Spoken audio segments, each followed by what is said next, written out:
Welcome to the Late Night Race Review.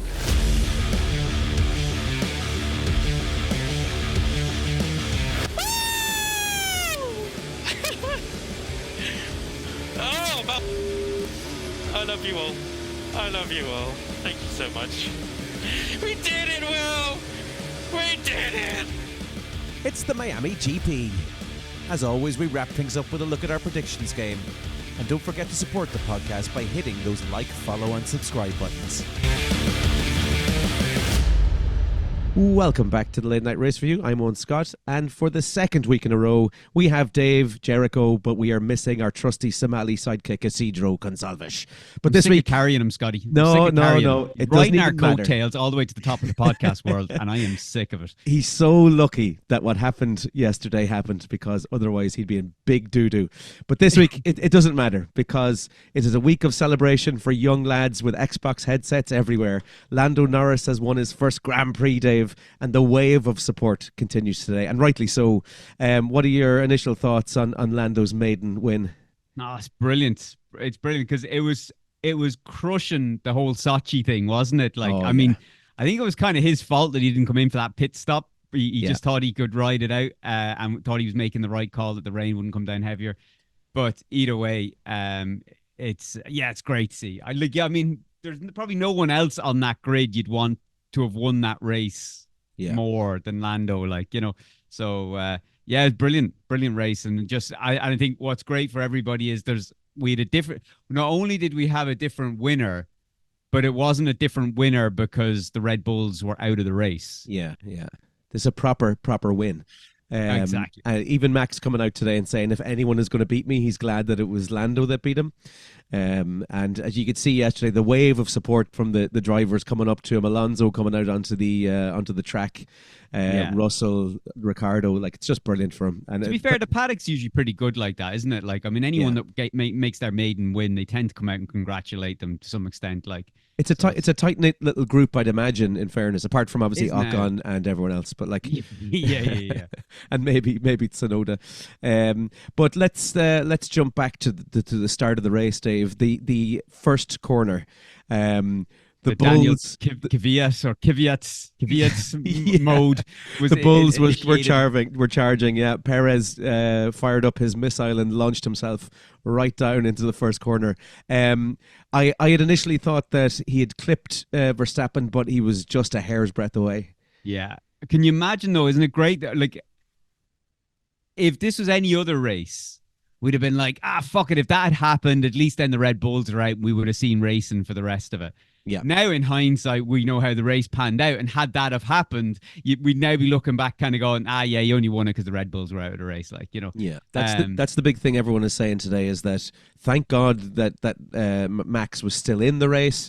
There was nothing really hindering him. There's been a proven winner. Someone has beaten him on the track. Yeah. And fair and square as well. There were other factors, but we'll get into those a little bit later on. Yeah. But Perez not really covering himself in glory that much during the race. Now, look, I say it every week. I just see he's in equal machinery. He's just not adapting to that car. I know Red Bull were a bit stink this weekend anyway in comparison to what they normally were. I mean, second place is stink for Red Bull, but yeah, I don't know. I'll be honest. I know we just keep going back to fucking transfer talk and stuff like that, but I mean, how Red Bull would not get Carlos Sainz in replace of Sergio Perez? He's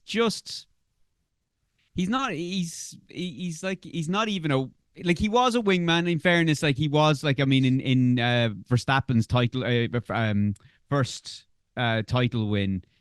Verstappen or Perez was instrumental in that for him, and I'd say that was nearly peak Perez that season. That was kind of the best he could probably hope for in that team. Yeah. And I think he's just going backwards, and I think you just have to now kind of bite the bullet and say, look, it's time to move on. There's plenty of opportunities in the paddock. If Perez became available, I'm sure other teams are going to be getting rid of drivers, and they'd happily take him on board. Do you think that the Williams crashing yesterday was karma for the Williams crashing in, was it 2019 title in Remember? yeah, no, with the Latifi crash. Yeah. That was. Is this karma? If so, it's not really big karma, in fairness, No, but it's not just big karma at interesting all, that it's the but it's Williams. interesting. It's Williams, and it's another American driver. I mean, Latifi was American, wasn't he? Canadian, but still American. Canadian, Yeah, same thing, isn't it? It's like when American, and I don't give a shit about saying that, because any Americans I say it to, they'll say, "Oh, you're British, aren't you?" I say, "No, Irish," and they're like, "Oh, same thing, isn't it?" yeah, and you're like, yeah. Assholes. So I'm happy to say same thing, isn't it? Yeah. Canadians are sound Americans. Right, come here to me. Everything started to really unfold. It was lap 22. Was it lap 22? When Verstappen first clips that bollard, and he was suffering with the tires and trying to get grip pretty much the whole way through the race. This was a symptom of that, Dave, was it? Yeah, look, we could see even before he clipped the bollard. Like, I saw things online. I was like, "Oh, don't tell me this is going to come out." Everyone's saying, "Oh, he clipped the bollard. He damaged the floor of his car, and that's why he was so slow, and that's why Lando Norris won." Absolute horseshit. Like, that car just wasn't good at this. The setup was wrong. It wasn't good on those hard compound tires. I mean, you had Perez, who was battling with Lewis Hamilton in an improved Mercedes to some extent, but still it was neck and neck between that Red Bull and the Mercedes. So that sort of says to you already. I know Perez, maybe not the best measuring stick for Red Bull, but he was still neck and neck with the Mercedes. And then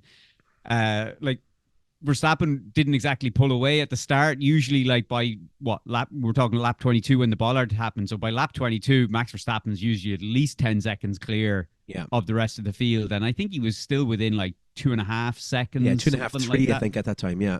Yeah.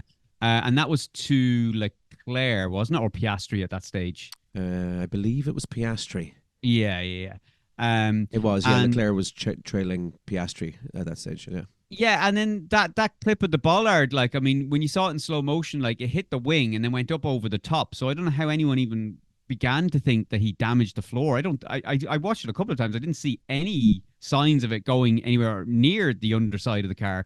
It hit the wing, went over, no damage to the wing whatsoever. So there's no excuse from that bollard. The only thing that bollard did was fucking bring out the VSC and allow the marshals to clear it. That was it. So this is kind of what triggered everything off, though. This is the initial thing, because just after this VSC, Verstappen pits, and he comes in. It starts some of the pit stops. Starts some of the stops happening. God, that was hard to say. And he came in and switched to the hard tires, and this is where Lando started to creep through the grid a little bit when these pit stops started happening. And to me, I don't think Lando was making any real ground on those. He was on mediums, I think, was he at this stage? Yeah, but when Verstappen came out, I have to remember this now. God, I'm surprised I actually remember this. I usually remember nothing.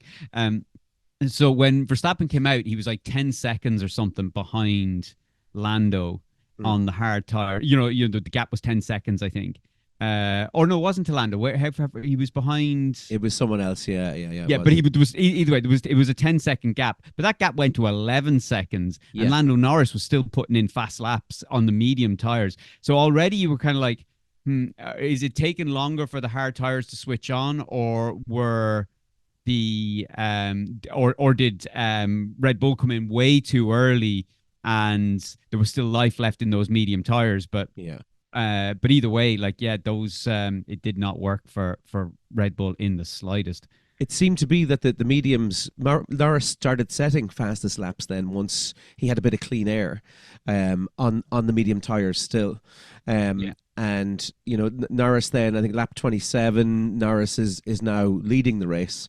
And out comes on lap 28, then Sargent and Magnussen have their little tussle. Now, in this, I've seen varying things back and forth, but it seems to be that everyone is blaming Sargent for not leaving the space for Magnussen. But I'm not sure about that one, to be honest. He was I don't know if he could even see him. Yeah, I mean, as far as I know, the racing line goes right out to the edge of the track there, doesn't it? Yeah. So, I mean, that as a driver. And I'll be honest, K-Mag, like, even if fucking Sargent had plowed into the side of Magnussen, this weekend, you'd still say it was Kevin Magnussen's fault. He's just been at fault for so much this weekend. Yeah. So I'm happy to say. Now, I think it was just over aggressive driving maybe from Kevin Magnussen to a degree. And yeah, I don't think Sargent probably would have seen him coming at that stage. So yeah, I'd maybe if I had to lay the blame, I'd probably point it maybe towards Magnussen, even though I'm not I'm not a big fan of either driver. Oh no, I like actually Kevin Magnussen. I just don't like the team he drives for. I think Magnussen this weekend, he's all of us. You know, we play F1 on Xbox and stuff, and you have those races where you're just like, I don't give a shit. I'm just going to go as aggressive as I can. If I hit someone, I hit someone. Yeah, I don't care. And he went into settings in the garage, scrolled down to where he could turn off car damage and thought, that's it, I'm good to go now. And just went for it. And in fairness to Lewis Hamilton, who'd had a battle with him the day before in the sprint, came out and said, yeah, that's what I did. I just kind of went for it. I was defending my teammate, and I just went for it. He didn't make any apologies for it. It's just like, I was just playing the game. And Lewis Hamilton, he had Hulkenberg today. Yeah, exactly. He was just fighting with Hasses all weekend. But in fairness to Lewis, he took it as well. He's like, yeah, fair play to him. He's just doing the job. So Hamilton's done equal. Yeah. Absolutely. So this was the thing then that really started off the belief. The belief started lap 30. The actual safety car comes out, and we see now that there's roughly a 10-second gap in between Lando and Max. Is that right? Well, when he came in now, it was up to it was a full pit stop when he came 20, in. 20 odd seconds or something like that, wasn't it? And he got his free pit stop, and not everyone, but people saying then today or yesterday that he was just lucky. He was lucky, but I mean, these things happen in racing. There's always going to be a safety car somewhere. Any sport, titles, championships, trophies are won when it's over the course of a season or over the course of a race. It's won by good fortune going your way, Max Verstappen has won plenty of stuff. I mean, his first world title, let's not forget, the luck went his way. So Max Verstappen fans can wind their necks in a little bit, he's had equal share of luck. And I still think it would have been touch and go whether Lando would have caught Max Verstappen had there been no safety car. But with the pace he had, what did he finish? 7? Actually, let me just quickly check. It was close, 6.97 seconds in total, I think. No, it's 7.62 was 7.6, he finished ahead. Okay. So I think he probably would have been further back than that. But maybe even with that, the possibility of it, he might have been able to eke out another couple of tenths or something like that. But yeah, it would have been touch and go whether he would have made, and again, catching Verstappen and getting past him, cliche, but two different things, but yeah, look, he got a little bit of luck with good fortune with the safety car, but again, they hung it out there on those medium tires. They did it strategically. I mean, it wasn't a case of it wasn't a case that it fell in their lap. They obviously were hanging it out, kind of going, this track can deliver a safety car. The mediums are working well, so strategically, let's hang it out here now. We've got good pace. So they sort of they got the look, but they were expecting that to come. That's what they were planning for and hoping for, and it happened. And then So it's I just don't think anybody could take it away from or diminish what he accomplished in any way. I just don't think that would be right. It's great, and he as you say, he did it the right way. No one could take it away from him. But as he took the lead, then he just started to that you can see that lead growing and growing and growing, and you're expecting in the first few laps to see Verstappen chipping away at it and it coming down, but it seemed to be just doing the opposite. It kept on growing and growing and growing. So when the safety car, on the restart, I thought he fucked it on the safety car. Yeah, everyone did. I was like, you got Max Verstappen behind you, and you decided to go when you're coming up to the straight rather than wait until the last line on the straight so you can reduce the drag. And so I thought, he's going to be got here, and he didn't. And I was like, oh, and then it went to it hovered around 1.8 or 1.9 seconds for a few laps, and I was like, oh, that's Max now starting to switch on those hard tires. And then he came down to like 1.6. I was like, bollocks. And there's still like 20 something laps to go. I was like, he's fucked now. And, but like you say, then it went up to 2 seconds. Then it went, and then I think Max had a lock up as well that kind of lost him 4/10. And, and then it just kept growing and growing. And then when it was up to 4 seconds, I was like, oh, it can happen. Then we saw, obviously, because it was just such a great race, for that, which is what we didn't say at the start of this podcast. Brilliant. It was one of the best races we've seen in a long time. Yeah. But because of that, there was battles everywhere. And you were just like, someone, and I was looking at Lance Stroll, but someone was going to fucking cause another safety car and wreck this for Lando. Yeah, and that's the thing that McLaren were on the radio saying to Piastri as well. We'll come to Piastri now and just have a little chat about his day. But at one stage near the end, it might have been in the last 10 laps maybe, Piastri's trying to overtake, I think it's Ricciardo. And that's right, it was, yeah. And McLaren are on the radio to him like, Lando was winning. Stop doing that. Chill out. Don't bring out a safety card. Was it our first win in like 12 years or something like that? Just fucking chill the fucking. Stop. Just stay behind him. It's grand. Relax. Imagine if Piastri had brought a safety car and lost them the race. But he needed to be told, and he was told. Carlos Sainz is coming back. Yeah, he fell in line, in fairness to Piastri. Fair play to him. He did, yeah.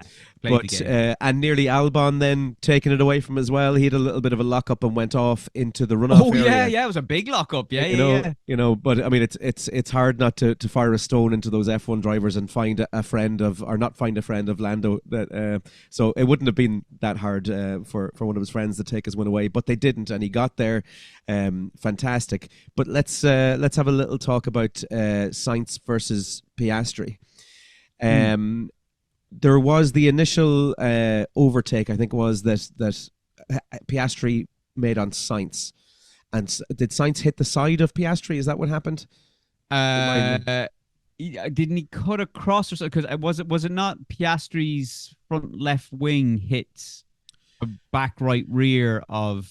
So this is well before that. There was another one, I think. And then sorry. Sainz was on the radio giving out about Piastri, saying that they needed to give that place back. And he spent a good lap or two whinging consistently about it. Yeah. There was nothing there. And but I'll be honest, Carlos Sainz was a little bit delusional all weekend. Yeah. We'll get to that later on. But he was a little bit delusional all weekend. Yeah, so when I saw that and they were... Yeah, there was no further investigation needed. I was like, yeah, that makes sense. I just head down and get on with it. Like, But I have to say, it was another fucking clown show from Ferrari, I thought, this weekend. I mean, at the start of the race, Sainz had much more pace than Leclerc, and they left him behind Leclerc. They should have let him go. They should have swapped it and said, look, we'll swap it back if need be later on. But Sainz wrecked his tires behind Leclerc, and as a result, then he just started dropping back. So that was the first issue. Then they decided to try and do the dummy pit stop, but came out into the pit lane after the cars had already gone past the pit lane entry. And you're like, this is embarrassing levels, lads. This is even worse than last season. Yeah, they were back to their good old form again, weren't they, in fairness, this weekend? Yeah. Just horrific stuff. But Leclerc, I mean, he hung on in there. There was the gap to, you thought actually, and it was Leclerc that was really helping Norris, I think, on that restart, because it was the attack from behind on Verstappen that caused, it took Verstappen's attention away from Norris, and he had to defend from Leclerc. So he did a good job there initially on that restart. Yeah, it did, but I still think, like, I just don't think Verstappen had anything to offer going forward anyway. Like, so I think more so, I was surprised Leclerc didn't manage to take Verstappen. Well, to be honest, in that situation there, I saw that Leclerc was the one behind Verstappen, and then you started to notice that the numbers were starting to get bigger and bigger and bigger again, that Verstappen was eking away from Leclerc. But you just can't trust those Ferraris. When you see a Ferrari in third and you're like, oh, maybe they could actually hold up Verstappen. This is initially when the safety car came out. It just doesn't give you any hope whatsoever that you're going to get any sort of a challenge. No, and like I said, but it's strange, isn't it? Like how bad, or not how bad, I mean, it's in context of Red Bull, but how bad they were this weekend compared to how they normally are. That the McLarens obviously were so much more superior. Well, not so much more, but they were more superior than the Red Bulls this weekend. Yeah. But Ferrari weren't able to capitalize on that as well. I mean, in looking at it, the way that McLaren kind of the pace McLaren had, I would have assumed obviously a lot of that was because of setup issues and tire issues and stuff like that for Red Bull. So that should have been the situation where I would have seen Ferrari capitalize on that as well. That you probably should have seen sort of like a Norris, Leclerc, Sainz with Verstappen finishing in fourth, realistically. But Leclerc never managed to put a challenge on Verstappen, even with the slow performance. So that says to me, or not says to me, but that raised a question to me, like, does that mean now that McLaren have jumped Ferrari in the development race? Are they now a more a faster car, a faster package than Ferrari have? That is. Now, I know Ferrari are. That's the question I was actually going to ask you next. Is do you think that is actually the case? Yeah, I think so. And you have to remember, OscarPiastri didn't have all the upgrades Lando Norris had this weekend. So he only had half the upgrades or something like that. So, I mean, he was still quick against the Ferraris, even though only half the upgrades. And we had heard all season, I mean, we're on the sixth race of the season. Miami was the sixth race of the season. And that's when, remember, McLaren said they were going to be competitive 5 races into the season. Now we're 6 races in. They brought the big upgrade package and they've after winning a race. Now, again, it's a bit of luck, bit of good fortune and stuff like that. But I think that upgrade has maybe done what they did sort of last season. Do you remember after Silverstone or around Silverstone, they made that huge jump. So I think they've just made that jump again and they've jumped in front of Ferrari. And of course, Ferrari straight away came out. Oh, we're bringing all our upgrades for Imola and we're going to be competing in Imola. I mean, how many times have we heard Ferrari say our upgrade package is going to make us competitive up the front? Yeah, never happens. It's great. It's great to see though, because we were kind of eking towards that, the same as last season, boring race after boring race where Max is just in front. But this gives us a little bit of wiggle room for some interest, really, doesn't it? Yeah, I'd say for there's a bit of hope there. I would say as well, you'd be mad to bet again. I know I'm taking the piss out of Ferrari, because they're easy targets, but going into Imola in 2 weeks, you'd be mad to bet against them getting a strong finish there and putting it up against the Red Bulls. I would imagine. Now, I can't imagine they're stupid enough to bring a track-specific upgrade for Imola just to win a race on home soil. I know it's. I mean, that would be mental. Well, it is Ferrari. It is Ferrari. But I wouldn't rule out that the Ferraris are a little bit more competitive at Imola. At the same time, though, McLaren have learned a lot from this weekend, and I mean, I don't see them going backwards in 2 weeks either. So, I think we could have a good race. We could have a good race in Imola. It'd be interesting to see what Red Bull think their actual issues were, and is it something that was. I mean, it's the heat, the track. I mean, I don't think there was no difference there. So, did they just fuck up with the setup? They were maybe hedging their bets on some upgrades that were coming for other teams like McLaren and stuff like that, and they were sort of maybe trying to adjust their setup to compensate for that and making sure they're competitive against it, and it just backfired. I don't know, but I mean, either way, I think we should have 3 teams in the mix for Imola, I would say. Which is great. Let's we'll wrap up the Ferrari talk with just the 10-second penalty for Sainz post race, and then which brought him from 4th to 5th, dropping him behind Sergio Perez. Oh no, 5th. Sorry, yeah, you're right. Yeah, just timing wise, I think Lewis was a good bit back then from Perez. From Sainz even, so it just dropped him in between Perez and Sainz. Yeah. Do we think that that was Sainz's fault, the Piastri hit? Absolutely messed up Piastri's day, didn't it?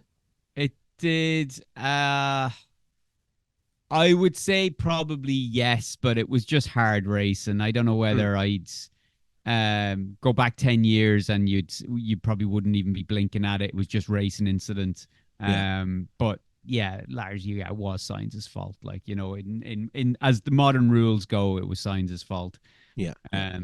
But it was hard racing all up and down the grid. Like, I don't think there was a single driver that didn't earn their keep out there. Like, you see all the races this season and last season, and you'd see maybe half the grid or less than half the grid really challenging, really putting a fight in, good racing, challenge.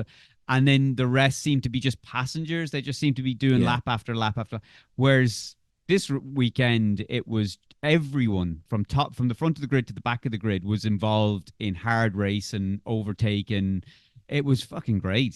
It's absolutely great. Absolutely fantastic. Let's make our way through the finishing lineup here. Hamilton and Russell, varying degrees of success. Hamilton had a great race. In fairness, I thought he was battling hard. He should have got past Sainz, or he should have got past Perez though. And if he had got past Perez, I think he could have got up to the back of those Ferraris. I think he had the pace, but just he got held up behind Perez.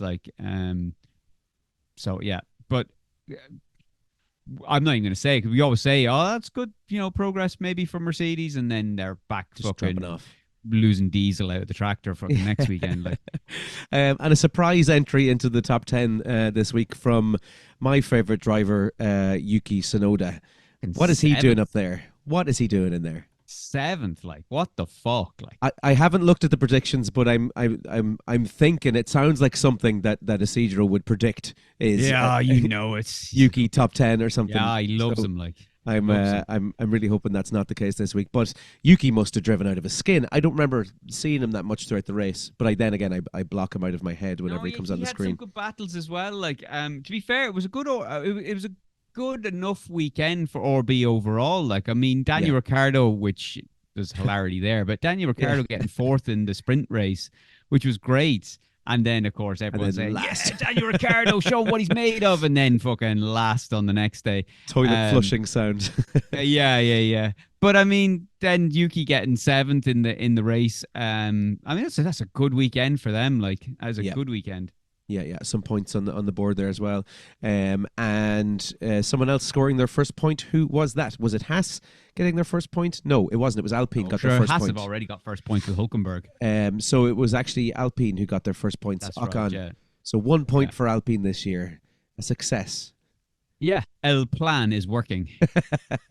And the creator of El Plan, just in front of them, Fernando Alonso, varying degrees of success, and not maybe this weekend. He just seemed off for something, did he? That fucking Aston Martin. Do you remember where they were at last year? Yeah. The start of last season. Yeah. And we're like, oh my God, we got fucking an Aston Martin that could challenge for a title here. And then, they are just horrific. And Lance Stroll, oh my God, why is he still there? Well, we know why he's still there. We know. At the end of the day, someone's got to say, Lawrence, you got to fire your kid. Yeah, you're losing us money here. It would take something pretty dramatic, I think, for him to be taken out of that seat, a la Sainz or Verstappen or something coming to Aston Martin, something like that. Do you think? At the end of the day, it's worth a fortune to the team. And at the end of the day, Lawrence Stroll, there's still shareholders and stuff like that they have to answer to. And if they're kind of looking at him saying, so you're telling us we missed out on an extra place or an extra 2 places in the Constructors' Championship because your kid is not performing and you're not willing to let him go. Well, I think we're going to vote you out, my friend. Yeah. Yeah, maybe it's coming. I don't know, but I just don't see it happening. I don't know. He just seems to be sticking on in there when all the incompetent drivers around him seem to fall away. Lance is still there. I was talking to my fucking dad the other day, and I was saying that I could make an argument to probably axe half that grid. Okay, give me your justification there for maybe give me 2 or 3 big ones that you feel you could axe. Oh, well, there's 2 there already that we don't even need to fucking have a debate over: Logan Sargent and Lance Stroll. And Lance. Yeah, absolutely. Yeah. So both gone. Instantly, they're gone. Cut. I would say I would also get rid of Zhou Guanyu. Yeah, gone. Cut. Daniel Ricciardo. Ooh, yeah, I think cuts Phil. His smile doesn't do him. Yeah, he's just not able to get back onto the level that he was at before. Nope. So gone. Washed up. Valtteri Bottas. I'd nearly be saying, listen, I'd be giving that seat to a young academy driver or Formula 2 driver or something like that. And do you think the Saubers, the two Sauber drivers are just so unfortunate to be stuck in that shit car? Could Bottas still do a job for the likes of a Haas or something maybe next season? Bottas for me is a Sergio Perez. He's a number 2 driver. He was the same at Mercedes. He was the number 1 driver, I think, though, at Williams. Was he? Who was at Williams? Was it Nico Rosberg at Williams with him? I'm not sure. I wouldn't be able to tell you. Yeah, I'm not too sure. Would he do a job? Yeah, he probably would do a job. But my point would be on that is there better drivers coming through the F2 series or other series that would do a better job? Because I just find some of these drivers that they get stuck in journey mode and they lose a little bit of their edge. And I would say a lot of these drivers are kind of falling victim to that. And Guan Yu Zhou, it's nothing to do with him being stuck in journey mode, but I just think he hasn't done enough to show that he's pushing that car like Albon pushes that Williams. Now, I know Albon had a stinker this weekend, but I would still like to see more aggression from him as a driver, and I don't think that's there. So I don't think if you put him in any other car, that there's anything going to be there. So, yeah, I don't know. I just feel there's okay, maybe not quite 10 drivers, but there's certainly 8 drivers you could justify replacing with reserve drivers or F2 drivers for next season. I would agree. It would make it very interesting. Anyway, it would raise the stakes a little bit to have these guys who are hungry there. Anyway, let's wrap a bow on this. Congratulations to Lando Norris. No hiding the fact that I'm a Lando Norris fanboy. I don't think there's anyone that isn't, to be honest. Fantastic race. And do you see him, Dave, maybe getting another win this season, or is that it? One and done? I think he will win Silverstone. Oh, beautiful. Okay, I love that prediction. Love it. Yeah, I think that because I think he is hungry. That's a track. Obviously, that's a track any British driver would want to win, and I think their car is going in the right direction. Silverstone's probably 8 weeks away. Was it July? Usually around the 15th, 14th, something like that of July, somewhere around then. Usually. Mm-hmm. Although, is it changed this year? Actually, hang on a second. Let me just quickly check here. Might be a little bit further back. Let's have it Spain. Great Britain is July 5th to 7th. Okay, so we're just in around 8 weeks away. 5 races away, yeah. So, I mean, if this car keeps evolving for the next 8 weeks, I think I think in his head now he's thinking there's no reason why I can't go out and win that race. Yeah. So I would if you're putting your money down, I will be my predictions that weekend will be a Lando Norris win. Great. Okay, I'll remember that for that weekend. Yeah. Right, will we get on to our driver of the day, loser of the day, and dick of the day? Oh, well, driver of the day has to be Lando Norris, doesn't it? Yeah, no question. No question. Yeah. Couldn't give it to anyone else. I'm voting for a zero on this one. It's Lando Norris. Yeah, it has to be. I saw that Valtteri Bottas was in the mix for some reason. Why was that? What the fuck happened there? Yeah, I saw that. You got like 12% of the votes. And I'm like, is this just like one of these 4chan things where people just get you? I think it was. It was like a mullet appreciation group or something decided to jump on it. Very, very strange. But yeah, Lando, driver of the day. Absolutely, yeah. Who's your loser of the day? I mean, it has to be OscarPiastri, doesn't it? Yeah, that's right as well. Yeah, absolutely. I mean, that's like polar opposites there in that team. Like, I mean, probably wouldn't have got. I don't think he would have got on the podium though. I think maybe the lack of the full upgrades that Lando had would have maybe limited the getting ahead of both Ferraris. Although with Sainz's penalty, although Sainz wouldn't have had the penalty if Piastri was up there. So. Yeah. I think, so Piastri would be loser there. I mean, it's I think for me too. Yeah. He was the pace he had in that car was just so unfortunate that he got the clip like that. But that's racing. That's the way it goes. Yeah. Who's your dick of the day? It's dick of the weekend. It's Kevin Magnussen, isn't it? Oh, I love that. I love that. No, I like it. No, it's good. Here's the thing, right? And this is probably an Irish thing, like, you know, like, someone could be a cunt but be a sound person. Like, yeah. Be a dick, and they can still be a fucking sound enough person, like. Yeah. So in this case, he's a dick of the day just in terms, or dick of the weekend in terms of his tactics, his aggression. But it was still good. But I mean, it was. If you were Lewis Hamilton, you'd be like, "You absolute bellend!" Like, yeah, Dick of the Week is actually a heroic. You're gonna get a trophy for being a hero on the track. Yeah, exactly. Dick of the big Week. Dick with a cape on it. Yeah, welcome to Ireland, everybody. This is how we justify stuff. So, Dick of the Week for me. Yeah, I'll go Magnussen as well. I was going to say Sainz because he was whinging quite a lot. In that. We never even spoke about that. Oh, yeah. Okay, actually, yeah, I take that back. Yeah, it's Carlos Sainz is going to be Dick of the Day. Yeah. For that very reason that he had some delusion that he won. He said one more lap and we could have won it. Yeah, I don't know what he's like. on. Won what? The hearts and minds of people. Like, yeah, that killed it for me. I didn't want to listen to him after that. He's my moaned on the radio the whole race. Like, yeah. Just get your head down, Sainz. Dick of the Day, Sainz? Dick of the Day, Sainz, yeah. Lovely. I'm going to say, freaking, as Isidro's not here, I'm going to say he's going to go for Kevin Magnussen just because he's a dick for not being here. Probably, yeah, okay. Isidro's our Dick of the Day. Good vote. All right, will we see what wonders lie in the predictions? Oh, right. Okay, yeah. So, now, to be fair, fuck. All right, yeah, I just saw...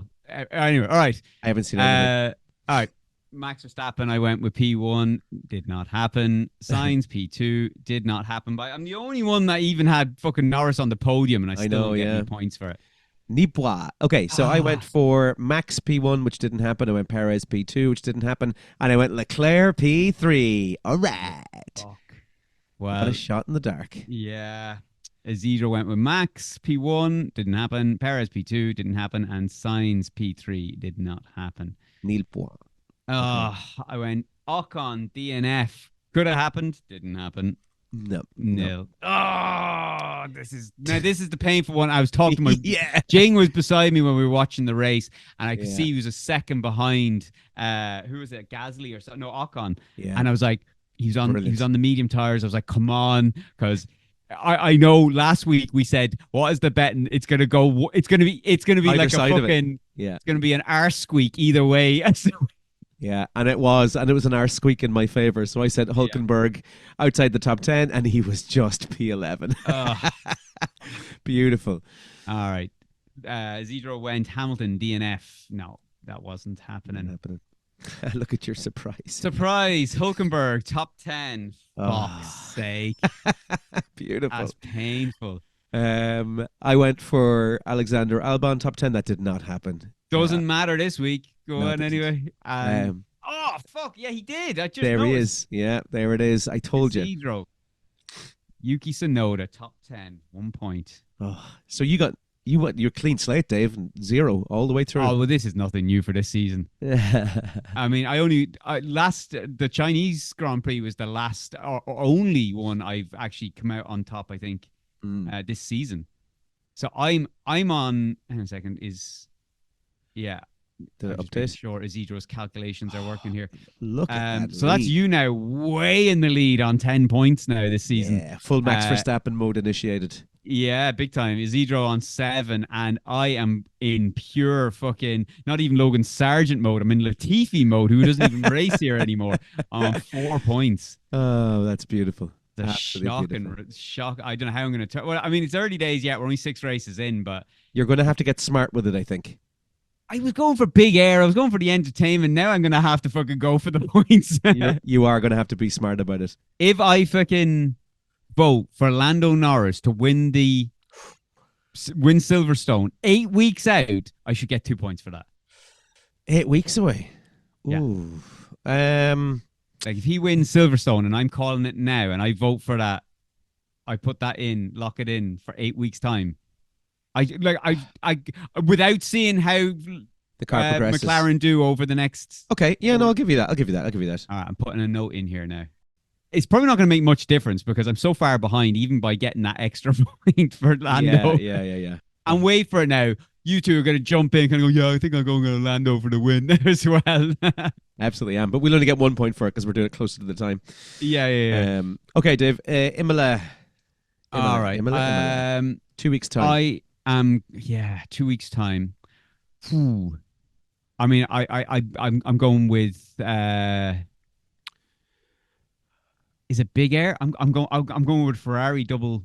Ooh, okay, yeah, Am I? go for it, man. Go Am for I? it. Am I that fucking stupid? I am that Yeah, stupid. I think you so are. I'm gonna now. It's the order of which Ferrari is gonna finish in front. In I'm being Italy? suckered in by the upgrade hype from Yeah. fucking Ferrari. Like, but It's got to be gonna Leclerc first. It has to be. He's Ferrari boy number one. But look how much quicker Sainz was today. Like, and Even if he's first, they're going to stop him on track. They'll be like, "Let Leclerc go by. Let him go. Let him go." Do you know? I'm listening to you here, and I know what's going to happen. Sainz is going to win. Leclerc's coming second. But He's not. I'm gonna No go way. with it. I'm going to go. All right, Leclerc P1, Sainz P2. No. And now, is it Verstappen or If is it the is, is the golden that's a boy hell of a performance from Ferrari. if both of them outperform the Red Bull? Max in a Red Bull. That's impressive stuff. Yeah, they're a bit far off the pace, weren't they? Yeah. There's got to be something, and that's probably going to lead into what your flop is, I would imagine. I'm going to go with... Yeah, it's not happening. I'm going to go with Leclerc P1. I'm going Verstappen P2. Oh, okay. And then I'm going to go Sainz P3. So he's splitting the Ferraris. Yeah, it just seems a big long shot from where Ferrari were this weekend.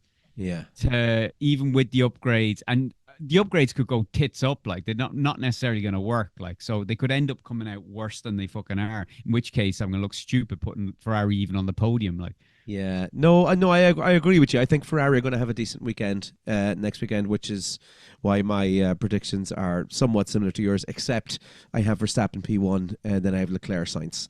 So Verstappen P1, Leclerc second, Sainz third. Although I am hoping that Lando's up on that podium again. I'll be happily wrong there if he's not. Oh, I'd happily take the loss if Lando gets up on that podium. Yeah. But it would just be a knee-jerk reaction to say Lando's going to be. It would, yeah. You can't. First or second, like. Yeah, you can't. All right, we go with Isidro's. Yeah. So he went for Max P1, Perez P2, and Leclerc in P3. It was Leclerc. I was giving out to him saying that he picked the same predictions as.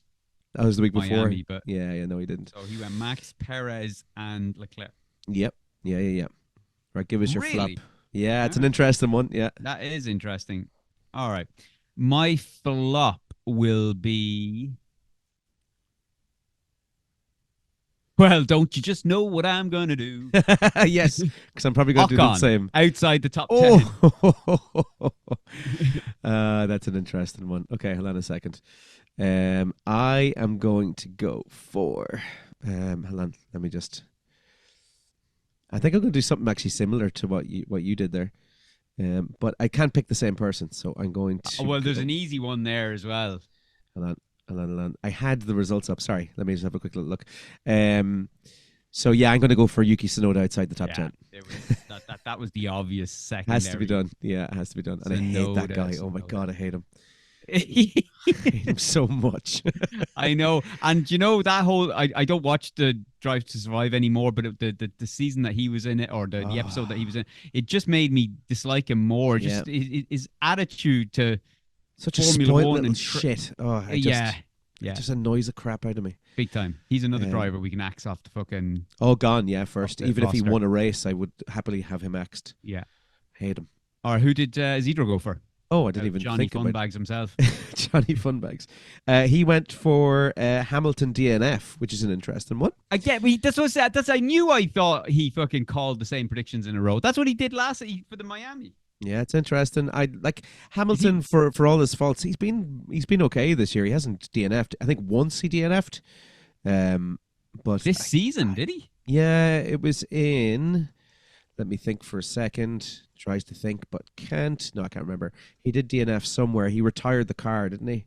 Oh, okay. Yeah, you didn't crash. Like it was the engine. Mechanical. The engine went on him or something, and I think he retired it. It's up to me now. Surprise. Yeah. Wow.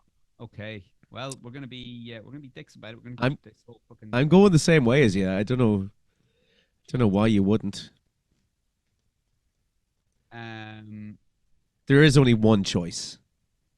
There is, yeah, but I don't know. I'll be honest. I'll be shocked if we shouldn't allow it. It's a grotesque fucking selection. It's part of the rules. It's part of the rules. So and I'm going to pick it too. It's Piastri yeah. with a top 10 finish. Yeah, that's me too. That's me too. I'm going to maintain this lead, whether you like it or not. Well, if I can at least get to second place, it'll be better than where I'm at the moment. What did Isidro go for? Isidro, well, considering he probably didn't watch the race yesterday, and that was to his detriment, I think. He didn't obviously cop the Piastri thing. He went for Alex Albon, top 10. Yeah. Serves him right. Williams has lost their top speed. Yeah, that's what you get for having friends over at the weekend, Isidro. Yeah. That's it. That's what you get. All right. Friends over that don't watch Formula 1, apparently. Albon, top 10. That's perfect. Good luck with that. Wait for it now. Hamilton will DNF and Albon will get the top 10. Yeah. No, Hamilton will be 10th. Hamilton will be 10th. Albon will be 11th. And then Hamilton will fucking have to retire the car and Albon will automatically get top 10. Can you imagine? Beautiful. Look, I'd applaud that, in fairness. That'd be some guess. Don't applaud the guy that didn't even turn up today. No. I would. That'd be amazing. Right, well, that's it. I think that wraps up our Miami GP sort of slightly little erratic review, shall we say, but we managed to get there in the end. So we will be back in 2 weeks' time for Imola, and hopefully I will be getting some more points on the board because it's looking fucking shoddy. Yeah. But until next time.